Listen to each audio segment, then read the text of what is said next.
ಪಾನಮುಕ್ತ ಸದಸ್ಯರು ನಿರಂತರವಾಗಿ ಶ್ರೀಕ್ಷೇತ್ರದ ಸಂಪರ್ಕದಲ್ಲಿರಿ. ಧರ್ಮಕ್ಷೇತ್ರ ಧರ್ಮಸ್ಥಳದ ಧರ್ಮಾಧಿಕಾರಿಗಳಾದ ಪೂಜ್ಯ ಡಾ ಡಿ ವೀರೇಂದ್ರ ಹೆಗಡೆ ಅವರ ಮತ್ತು ಮಾತುಶ್ರೀ ಹೇಮಾವತಿ ಅಮ್ಮನವರ ಮಾರ್ಗದರ್ಶನ ಮತ್ತು ಅವರ ದಿವ್ಯ ಆಶೀರ್ವಾದದೊಂದಿಗೆ ಇಡೀ ರಾಜ್ಯಾದ್ಯಂತ ನಡೆಯುತ್ತಿರುವ ಮದ್ಯವರ್ಜನ ಶಿಬಿರಗಳಲ್ಲಿ ಪಾಲ್ಗೊಂಡು ದುಶ್ಚಟಗಳನ್ನು ತ್ಯಜಿಸಿದ ಪಾನಮುಕ್ತ ಸದಸ್ಯರು ನಮ್ಮ ಶ್ರೀಕ್ಷೇತ್ರದ ಜೊತೆ ಮತ್ತು ನಮ್ಮ ಸಿಬ್ಬಂದಿಗಳ ಜೊತೆ ನಿರಂತರವಾಗಿ ಸಂಪರ್ಕದಲ್ಲಿರಬೇಕೆಂದು ಕಲಬುರ್ಗಿ ಪ್ರಾದೇಶಿಕ ವಿಭಾಗದ ಜನಜಾಗೃತಿ ವೇದಿಕೆಯ ಶ್ರೀ ಮಲ್ಲೇಶಪ್ಪ ಕಿವಿಮಾತು ಹೇಳಿದರು. ಯಾವುದೇ ದುಶ್ಚಟಗಳನ್ನು ಮನುಷ್ಯನು ತಾನು ತನಗೆ ಬೇಕೆಂದು ಮಾಡುವುದಿಲ್ಲ, ಬದಲಾಗಿ ಈ ಸಮಾಜದಲ್ಲಿನ ಕೆಲವು ವ್ಯಸನಿಕ ಸ್ನೇಹಿತರ ಸಂಘದಿಂದ ಚಟಗಳನ್ನು ಮಾಡಿ ಹಾಳಾಗುವ ಸಂಭವವಿರುತ್ತದೆ. ಆದ್ದರಿಂದ ಅಂಥವರಿಂದ ದೂರವಿದ್ದು ಪಾನಮುಕ್ತರಾಗಿ ಜೀವನವನ್ನು ಸಾರ್ಥಕ ಮಾಡಿಕೊಳ್ಳಬೇಕೆಂದರು. ಸುಮಾರು 8 ದಿನಗಳ ಕಾಲ ನಮ್ಮ ಸಂಸ್ಥೆಯಿಂದ ನಡೆಯುವ ಈ ಮದ್ಯವರ್ಜನ ಶಿಬಿರಗಳಲ್ಲಿ ನಮ್ಮ ಕ್ಷೇತ್ರದ ಸಿಬ್ಬಂದಿಗಳೂ ಸೇರಿದಂತೆ ಹಲವಾರು ಜನರ ಶ್ರಮ ಇರುತ್ತದೆ. ಆದ್ದರಿಂದ ಇನ್ನು ಮುಂದೆ ಯಾರೂ ಕೂಡ ದುಶ್ಚಟಗಳತ್ತ ಮುಖ ಮಾಡಬಾರದು. ಅಂದಾಗ ಮಾತ್ರ ಶ್ರೀ ಮಂಜುನಾಥ ಸ್ವಾಮಿಯ ಅನುಗ್ರಹ ಲಭಿಸಿ ನಮ್ಮೆಲ್ಲರ ಬಾಳು ಬಂಗಾರವಾಗುತ್ತದೆ ಎಂದರು. ಅವರು ವಿಜಯಪುರ ತಾಲೂಕಿನ ತೋರವಿ ಗ್ರಾಮದ ಶ್ರೀ ನೀಲಕಂಠೇಶ್ವರ ಸಮುದಾಯ ಭವನದಲ್ಲಿ ದಿನಾಂಕ 8/2/2026ರಂದು ಆಯೋಜಿಸಲಾಗಿದ್ದ ಪಾನಮುಕ್ತ ಸದಸ್ಯರ ನವಜೀವನೋತ್ಸವದ ಕಾರ್ಯಕ್ರಮದಲ್ಲಿ ಪಾಲ್ಗೊಂಡು ಪ್ರಾಸ್ತಾವಿಕವಾಗಿ ಮಾತನಾಡಿದರು. ಕಾರ್ಯಕ್ರಮದಲ್ಲಿ ಪಾಲ್ಗೊಂಡಿದ್ದ ವಿಜಯಪುರ ಜಿಲ್ಲೆಯ ಶ್ರೀಕ್ಷೇತ್ರದ ಯೋಜನಾಧಿಕಾರಿ ಶ್ರೀ ಸತೀಶ ಸರ್ ಸೇರಿದಂತೆ ಹಲವಾರು ಪ್ರಮುಖರು ಮಾತನಾಡಿದರು. ಬಬಲೇಶ್ವರ್ ತಾಲೂಕಿನ ನವಜೀವನ ಸಮಿತಿಯ ಸದಸ್ಯರು ಪಾಲ್ಗೊಂಡಿದ್ದರು. ವಿನಾಯಕ ಸ್ವಾಗತಿಸಿ ನಿರೂಪಿಸಿದರು. ಇದೇ ಸಂದರ್ಭದಲ್ಲಿ ನವಜೀವನ ಸಮಿತಿಯ ಸದಸ್ಯರಿಗೆ ಪ್ರಮಾಣಪತ್ರ ವಿತರಿಸಲಾಯಿತು. ವರವಿ ಸುರೇಶ್ ಜಾಮಗೌಡ, ಆರ್ಡಿ ನ್ಯೂಸ್, ವಿಜಯ.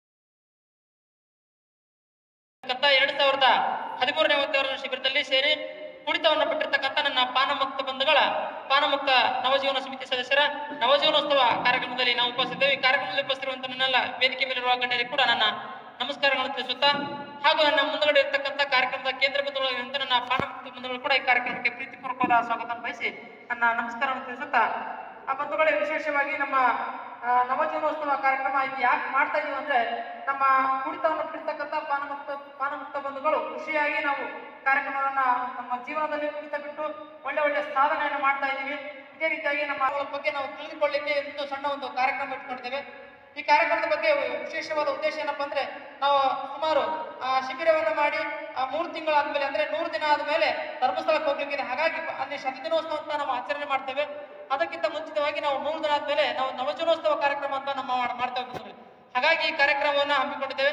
ಈ ಕಾರ್ಯಕ್ರಮವನ್ನು ಉದ್ದೇಶಿಸಿ ಒಳ್ಳೆ ರೀತಿಯಲ್ಲಿ ಕಾರ್ಯಕ್ರಮ ಯಶಸ್ವಿಗೊಳಿಸಲಿಕ್ಕೆ ಸುಮಾರು ನಮ್ಮಲ್ಲಿ ಬಹಳಷ್ಟು ಜನ ನವಜೀವನ ಸಮಿತಿ ಸದಸ್ಯರಿದ್ದಾರೆ. ನಮ್ಮ ಬಬಲೇಶ್ವರ ತಾಲೂಕಿನಲ್ಲಿ ಆಗಿರ್ಬೋದು ಅಥವಾ ನಮ್ಮ ವಿಜಯಪುರದಲ್ಲಿ ಆಗಿರ್ಬೋದು ಬಹಳಷ್ಟು ಜನ ನಮ್ಮ ನವಜೀವನ ಸಮಿತಿ ಸದಸ್ಯರಿದ್ದಾರೆ. ಆದ್ರೆ ಕಾರಣಾಂತರಗಳಿಂದ ಅವರು ಬರ್ಲಿಕ್ಕೆ ಸಾಧ್ಯ ಆಗಲಿಲ್ಲ. ಕೇಳಿದಾಗ ಕೆಲವೊಬ್ರು ಊರು ಬಿಟ್ಟು ದುಡಿಲಿಕ್ಕೆ ಹೋಗಿದ್ದಾರೆ, ಕೆಲವೊಬ್ರು ಸರ್ ನಮ್ದು ಕೆಲಸ ಇದೆ, ನಮ್ಮ ಬೇರೆಯವ್ರ ಕೈ ದುಡಿತಾ ಇದ್ದೀವಿ, ಬರ್ಲಿಕ್ಕೆ ಆಗ್ತಾ ಇಲ್ಲ ಅಂತ ಕೆಲವೊಬ್ರು ಕಾರಣ ಹೇಳ್ತಾರೆ. ಬಂದವಳಿ ಕಾರಣಕ್ಕೆ ನಾವು ನಿಮ್ಮಲ್ಲಿ ತಿಳಿಸುವುದೇನೆಂದ್ರೆ, ದಯವಿಟ್ಟು ನಮ್ಮ ಯೋಜನೆಯಿಂದ ಕಾರ್ಯಕ್ರಮಗಳು ಯಾವುದೇ ಕಾರ್ಯಕ್ರಮ ಆಗಿದ್ರು ಕೂಡ ತಾವು ನಮ್ಮ ಕಾರ್ಯಕ್ರಮದಲ್ಲಿ ಪ್ರತಿದಿನವೂ ಕೂಡ ಪ್ರತಿ ವಾರದ ಸಭೆ ಮಾಡಿಕೊಂಡು, ಹಾಗೆ ತಿಂಗಳಿಗೊಮ್ಮೆ ನಮ್ಮ ಯೋಜನಾಧಿಕಾರಿಗಳಾಗಿರ್ಬೋದು ಅಥವಾ ನಮ್ಮ ಮೇಲ್ವಿಚಾರಕರಾಗಿರ್ಬೋದು ನಮ್ಮ ಯೋಜನೆಯಲ್ಲಿ ಬರ್ತಕ್ಕಂಥ ಪ್ರತಿಯೊಂದು ಕಾರ್ಯಕ್ರಮಗಳನ್ನ ನೀವು ಭಾಗವಹಿಸಬೇಕಾಗಿ ತಮ್ಮಲ್ಲಿ ಕೇಳ್ಕೊಡ್ತೇನೆ. ಯಾಕೆ ಭಾಗವಹಿಸ್ಬೇಕಂದ್ರೆ, ನೀವು ಕೇವಲ ಕುಡಿತವನ್ನ ಬಿಟ್ಟು ಎಷ್ಟು ದಿನ ಬಿಟ್ಟರು ಕೂಡ ಅದು ನಮಗೆ ಪ್ರತಿದಿನವೂ ಕೂಡ ನಮಗೆ ಕೆಟ್ಟಕಾಲ ಬಂದೇ ಬರ್ತದೆ. ಹಾಗಾಗಿ ನಾವು ಸೇಫ್ ಝೋನ್ ಅಲ್ಲಿ ಇರ್ಬೇಕಂದ್ರೆ ನಮ್ಮ ಧರ್ಮಸ್ಥಳ ಸಂಸ್ಥೆಯವರೊಟ್ಟಿಗೆ ಆಗಿರ್ಬೋದು, ನಮ್ಮ ಮಂಜುನಾಥ ಸ್ವಾಮಿ ಒಟ್ಟಿಗೆ ಆಗಿರ್ಬೋದು, ಯಾವತ್ತೂ ಕೂಡ ನಾವು ಸಂಪರ್ಕವಾಗಿರ್ಬೇಕಾಗ್ತದೆ. ಬಂಧುಗಳೇ, ಸುಮಾರು ಜನ ನಮ್ಮಲ್ಲಿ ಕುಡಿತವನ್ನು ಬಿಟ್ಟು ನಮ್ಮಲ್ಲಿ ಸುಮಾರು ಜನ ಅಂದ್ರೆ ದೊಡ್ಡ ಸಾಧನೆಯನ್ನು ಮಾಡಿದ್ದಾರೆ. ಅದೇ ರೀತಿಯಾಗಿ ಕೂಡ ನೀವು ಒಂದು ಸಾಧನೆ ಮಾಡಿರಿ ಅಂತ ತಮಗೆ ತಿಳಿಸುತ್ತಾ, ಇದೇ ರೀತಿಯಾಗಿ ನಿಮ್ಮ ಮುಂದಿನ ಜೀವನದಲ್ಲಿ ಕೂಡ ಪಾನಮುಕ್ತ ಜೀವನ ಮುಂದುವರಲಿ ಅಂತ ತಮಗೆ ತಿಳಿಸುತ್ತಾ ನನ್ನ ಮಾತುಗಳನ್ನು ಮುಗಿಸ್ತೇನೆ. ಈ ನನ್ನ ನವಜೀವನ ಸಮಿತಿಯ ಸದಸ್ಯರಿಗೂ ನನ್ನ ಧನ್ಯವಾದಗಳು ಹೇಳುತ್ತಾ, ಈ ಕುಡಿತ ಎಷ್ಟೊಂದು ಅಪಾಯಕಾರಿ ಅಂತ ನಾವು ಕುಡಿತು ಬಿಟ್ಬಿಡಕ್ಕೆ ನಮ್ಗೆ ಗೊತ್ತಾಗಿತ್ತು. ಮೊದಲು ಏನು ಮಾಡ್ತಿದ್ದೆವು, ವಿಷಯ ಊಟ ಇಲ್ಲ, ಇದು ಇಲ್ಲ, ಕೆಲಸ ಇಲ್ಲ, ಸೋಮಾರಿತನ. ಈ ನನ್ನ ಮಾಡೋ ಪ್ರಕಾರ ನನಗೇನಾಗಿದೆಪ್ಪ ಅಂದ್ರೆ, ನಮ್ಮ ಮನೆಯಲ್ಲಿ ಯಾರು ನನ್ನನ್ನು ಒಂದು ಒಳ್ಳೆ ಸ್ಥಿತಿ ಅಂತಿದ್ದಿಲ್ಲ. ಯಾಕಂದ್ರೆ ಕುಡಿಯೋದು ಸೋಮಾರಿತನದಿಂದ. ಇವಾಗ ನನ್ನ ಮನೆಯಲ್ಲಿರಬೇಕಾಗಿ ಹಾಗೂ ಎಲ್ಲ ತಂದೆ ತಾಯಿಗಳಿಗೂ ಮೇಲಾಗಿ ಇನ್ನೊಂದು ನನಗೆ ಅನುಭವವಾದ ವಿಷಯ ನಿಮ್ಮ ಮುಂದೆ ಹೇಳ್ತೀನಿ. ನನ್ನ ಮಗ ಇಲ್ಲೇ ಬಿಜಾಪುರದಲ್ಲಿ ಕಾಲೇಜ್ಗೆ ಹೋಗೋದು. ಫಸ್ಟ್ ಬಂದು ನಾನು ಕುಡಿಯೋದ್ರಿಂದ ನನ್ನನ್ನೇ ನಂಬ್ತಾ ಇರಲಿಲ್ಲ ಅವನು. ಏನೋ ನೀನು ಒಂದು ಕಾಲೇಜ್ ಯಾವುದು ಕಾರ್ಯಕ್ರಮ ಆದ್ರೂ ನಾನು ಓದಿರ್ತಿದ್ದಿಲ್ಲ, ಇದು ಇದಲ್ಲ, ಯಾಕೆ ಅಂದ್ರೆ ನೀನು ಕುಡಿತೀಯ, ಎಲ್ಲಿಂದ ನಮಗೆ ಕಸ ಇರ್ತೀನಿ. ಇವಾಗ ನಾನು ಕುಡಿಯೋದು ಬಿಟ್ಟು ಒಂದು 2 ತಿಂಗಳಾದ ಬಳಿಕ ಇವಾಗ ಒಳ್ಳೆ ರೀತಿಯಲ್ಲಿ ನಂಗೆ ಸಲಹೆಯಿಂದ ನೋಡ್ಕೊತಾನೆ. ಒಳ್ಳೆಯ ಒಂದು ಮನೆಯಲ್ಲಿ ಕೂಡ ಹಾಗೂ ನನ್ನ ಆತ್ಮೀಯರಲ್ಲಿ ಹಾಗೂ ಬಂಧು ಬಳಗದಲ್ಲಿ ಎಲ್ಲರೂ ಒಂದು ಒಳ್ಳೆಯ ರೀತಿಯಿಂದ ನಾನು ನಡ್ಕೊಂಡು ಹೋಗ್ತೀನಿ, ಅವರು ನಡ್ಕೊಂಡು ಹೋಗ್ತಿದ್ದಾರೆ. ಧನ್ಯವಾದ.